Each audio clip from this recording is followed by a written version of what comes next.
Bago tayo magsimula, gusto ko lang batiin ang bagong miyembro natin ngayong buwan. Shout out sa iyo Dalman Gabaisen. Shout out sa iyo Remart Posadas. Shout out sa iyo Neil de la Cruz. Shout out sa iyo I Am Me. Shout out sa iyo Harold Rivera. Shout out sa iyo Daryl. Maraming salamat sa pagsali sa membership natin at sa patuloy niyong pagsuporta. Dito muna tayo sa ilang sandali bago ang tapatan, kung saan ang maliliit na debris ay dambuhalang nahuhulog mula sa gilid ng bangin. Isang mabigat na atmosfera ang bumabalot sa paligid habang ang panganib ay dahan-daang lumalapit. Wika ng elder, tila totoo ngang ang mga bundok dito ay hindi matatag. Ngunit bumanat ang leader ng Jongnan sect na si Sanggak nang may matikas na paninindigan para itama ang hinala ng kanyang kasama. Wika ni Sanggak, hindi yan ang dahilan. Seryosong tiningnan ni Sanggak ang paligid habang naniningkit ang kanyang mga mata sa tindi ng pag-aalala. Wika ni Sanggak, mayroong bumabagabag sa akin, pero hindi ko alam kung ano ito. Hindi ko ito maramdaman dahil masyadong malayo. Gayunpaman, ang atmosperang ito, tila may nagaganap na labanan, naging tahimik si Sanggak nang maramdaman ang isang presensya na nagtatago sa dilim at sumigaw. Sigaw nito, tumigil ka sa pagtatago na parang daga at magpakita ka. Yanig ang buong lugar nang dahan-dahan na humakbang palabas si Dongpil habang hawak ang kanyang espada ng may matikas na posture. Wika ni Dongpil, ikaw ba si Sanggak, ang Lightning Cloud Sword at ang pinuno ng Jongnan sect? Mabilis na binunot ng elder at ng leader ang kanilang mga espada para sa isang madugong tapatan. Nagalit ang elder at sumigaw ng may puot. Wika ng elder, napakabastos. Alam mo ba kung sino ang kinakaharap mo ngayon? Sabi ni Dongpil sa kanyang isip habang binalot ng matinding kaba at pagkamangha, eksakto sa sinabi ng young master. Mas mahusay nga siya kaysa sa akin. Ang presensya pa lang niya ay iba na. Ang mabigat na chi ng isang Supreme Peak Martial Master ay nakakalula. Malamig na bumasag ang boses ni Dongpil sa katahimikan. Wika nito, lalabanan kita. Hinarap siya ni Sanggak nang may nanlilisik na mga mata. Wika ni Sanggak, ikaw ba ang kumidnap sa sect leader ng Mount Hua? Napakalupit. Sa isang pikit mata, biglang naglaho si Dongpil sa kanyang paningin at mabilis na lumitaw sa itaas para salubungin si Sanggak ng isang nakakangilabot na atake. Literal na napatigil ang hininga ni Sanggak sa gulat. Mabilis niyang hinarang ang atake, pero sa tindi ng impact, dambuhalang sumabog ang lupa sa kanilang kinalalagyan. Sabi ni Sanggak sa kanyang isip habang nanginginig ang kanyang mga kamay sa tindi ng pressure, napakalakas. Napakatindi ng impact kahit na gumamit ako ng teknik para bawian ang mabibigat na atake. Muling sumugod pasulong si Dongpil ng mas mabilis pa sa kidlat para sa isang saksak, pero mabilis na umiwas ang kanyang kaaway. Napakabangis. Mukhang ang tapatan sa pagitan ng Jongnan at ng misteryosong martial artist na ito ay pormal ng uukit ng isang madugong kasaysayan sa gitna ng kabundukan. Sabi ni Sanggak sa kanyang isip habang naniningkit ang kanyang mga mata sa tindi ng gulat, sinusubukan niya akong saksakin agad. Napakalupit. Biglang nagkaroon ng gallows ang mukha ni Sanggak mula sa mabilis na pag-atake. Daing nito, Cook. Nanggigigil na sabi ni Sanggak sa kanyang isip habang binalot ng matinding puot, ang mayabang na bastardo na to. Mabilis na bumuelta si Sanggak at iwinasiwas ang kanyang espada para tamaan si Dongpil. Sigaw ni Sanggak, ikaw. Mabilis na iwinasiwas ni Dongpil ang kanyang espada para harangin ang aura slash. Yanig ang buong lugar nang magsalpukan ng mga aura slash sa gitna habang patuloy silang naglalaban ng mas mabilis pa sa kidlat. Literal na napaatras ang dila ng elder sa tindi ng gulat. Sabi ng elder sa kanyang isip, hindi ako makapaniwala. Sino ba talaga siya? Masyado silang mabilis. Hindi ko na makita ang nangyayari. Napilitang idepensa ng elder ang kanyang sarili mula sa mga debris na tumatalsik patungo sa kanya dahil sa tindi ng salpukan ng dalawang higante. Sabi muli ng elder sa kanyang isip habang binalot ng pighati ang kanyang mukha. Kahit ako ay hindi ko kayang makialam sa laban na ito kahit ako ang leader ng Celestial Swordsman. Mukhang kasing edad ko lang din siya, pero nakikipaglaban siya ng pantay sa sect leader. Hindi, sa totoo lang, ang sect leader ang dehado. Biglang sinipa ni Dongpil ang ulo ni Sanggak, pero mabilis itong naharangan sa huli. Mabilis na ipinokus ni Sanggak ang kanyang chi sa kanyang kabilang kamay para sa isang ganting atake. Napansin ito ni Dongpil at agad na hinarangan, dahilan para lumayo siya ng ilang hakbang mula sa tindi ng presyon. Daing ni Dongpil, arg. Maging si Sanggak ay napaatras din ng ilang hakbang sa tindi ng impact. Daing ni Sanggak, cook. Napakalupit na eksena, may dugong tumutulo mula sa kamay ni Sanggak. Sigaw nito habang nanlilisik ang mga mata, ikaw. 5 matutulis na spike ang literal na bumaon sa kamay ng leader. Wika nito sa galit, isang swordsman na gumagamit ng hidden weapons. Napakaduwag. Hinarap siya ni Dongpil nang may napakakalmadong tono habang dambuhalang pinapakawalan ang kanyang chi. Wika ni Dongpil, duwag. Hindi ito isang marangal na duel. Ito ay isang tunay na laban ng buhay at kamatayan. Kailangan mong gamitin ang lahat ng paraan para patayin ang kalaban. Napaka-solid na paninindigan. Mukhang ang tapatan sa pagitan ng Jongnan at ng ating tapat na gwardya ay pormal nang pumasok sa isang madugong yugto kung saan ang bawat galaw ay uukit ng kamatayan. Yanig ang kanyang buong kaisipan nang makita ang dambuhalang presensya ni Dongpil. Wika ni Sanggak, yak siya. Napakalupit. Hindi na nag-aksaya ng oras si Dongpil at mabilis na iwinasiwas ang kanyang espada pababa para tapusin ang buhay ng kaaway.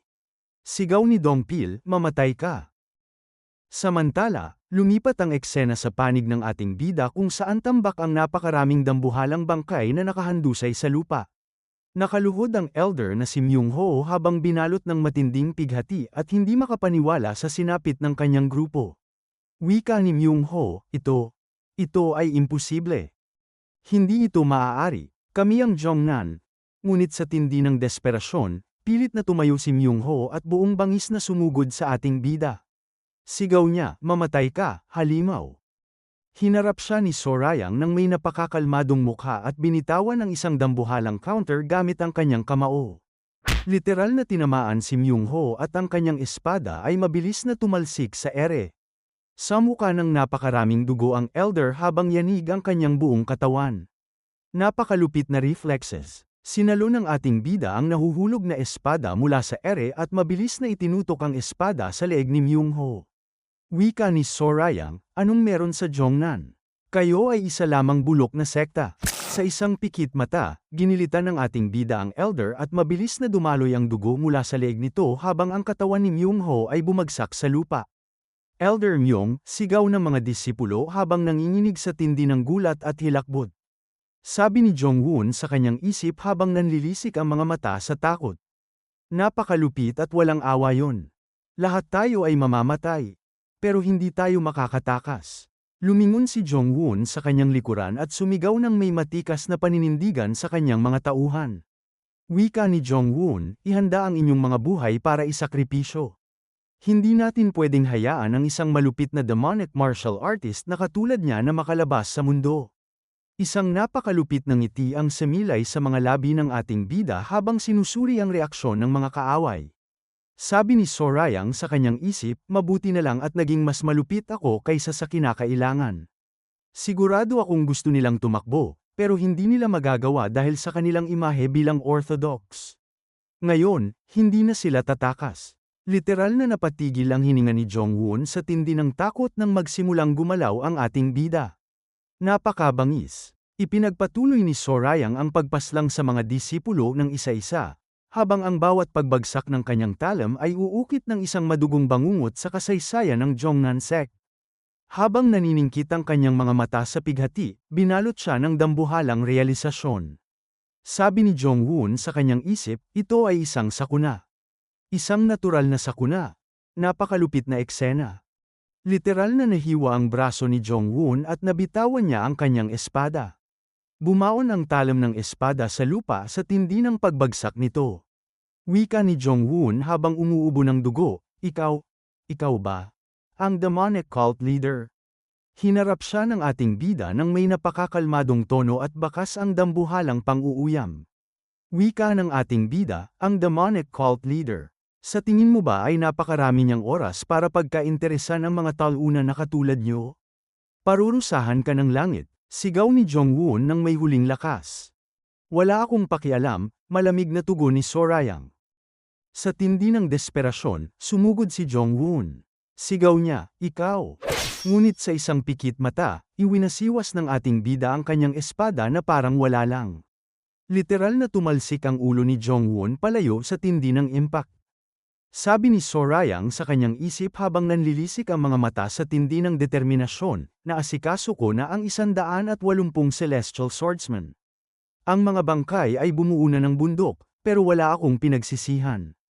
Ang mga taong ito ang nagsimula ng digmaan. Gayunpaman, hindi pa ito tapos.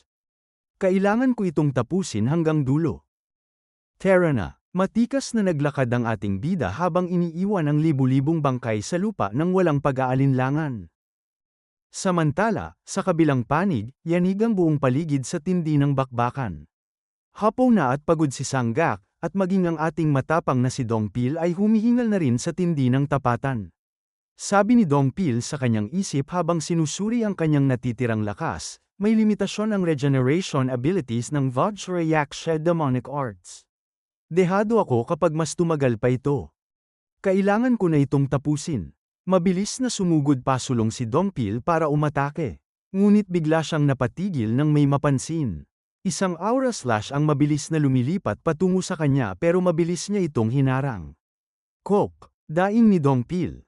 Sabi nito sa kanyang isip habang binalot ng matinding kaba, nagbalik na ba ang kanyang lakas ng loob? Masama ito. Biglang sumigaw ang isang elder nang may napakalakas na awtoridad. Sigaw ng elder, ngayon na, sect leader. May espadang mabilis na dumarating. Napansin ito ni Dong-pil pero huli na ang lahat para makaiwas. Literal na bumaon ang espada sa kanyang katawan mula sa likuran sa isang napakalupit na pag-atake. Urgh! Isang dambuhalang ungol ng sakit ang pinakawalan ni Dong-pil. Napakabangis. Mukhang ang tapatang ito ay pormal nang pumasok sa isang madugong yugto kung saan ang buhay ng ating tapat na gwardya ay nasa matinding panganib. Hinarap niya ang ating matapang na si Dong-pil nang may nanlilisik na mga mata habang binalot siya ng nakakangilabot na aura. Wika ni Sang-gak, napakasama mong demonic martial artist. Papatayin kita sa pinakamabagal na paraan na posible.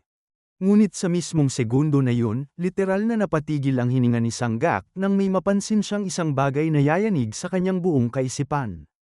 Nanlaki ang kanyang mga mata sa tindi ng gulat at hindi makapaniwala sa kanyang nakita. Wika ni Sang-gak, hindi. Paano?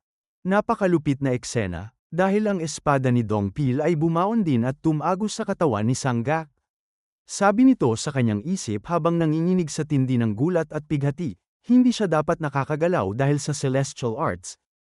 Hinarap siya ni Dong-pil nang may napakakalmadong tono habang nanatiling matikas ang kanyang paninindigan sa kabila ng sugat. Wika ni Dong-pil, maling desisyon. Dapat ay naging mas maingat ka kung binalak mong paliitin ang distansya sa pagitan nating dalawa. Isang dambuhalang halakhak ang pinakawalan ni Dong-pil habang literal na bumubuhos ang dugo mula sa kanyang bibig ng napakalupit. Wika ni Dong-pil, palagi kong tinatanggap ang isang labanan ng buhay at kamatayan. Napakabangis. Mukhang ang tapatan ni Dong-pil at Sang-gak ay pormal nang pumasok sa isang madugong yugto kung saan ang bawat pikit ng mata ay uukit ng kamatayan, habang ang ating bida ay kasalukuyan pa ring naglalakad sa gitna ng libu-libong bangkay. Maraming salamat sa panunood. Kung nag-enjoy kayo, click nyo naman ang like button at mag-subscribe para lagi kayong updated sa mga uploads namin.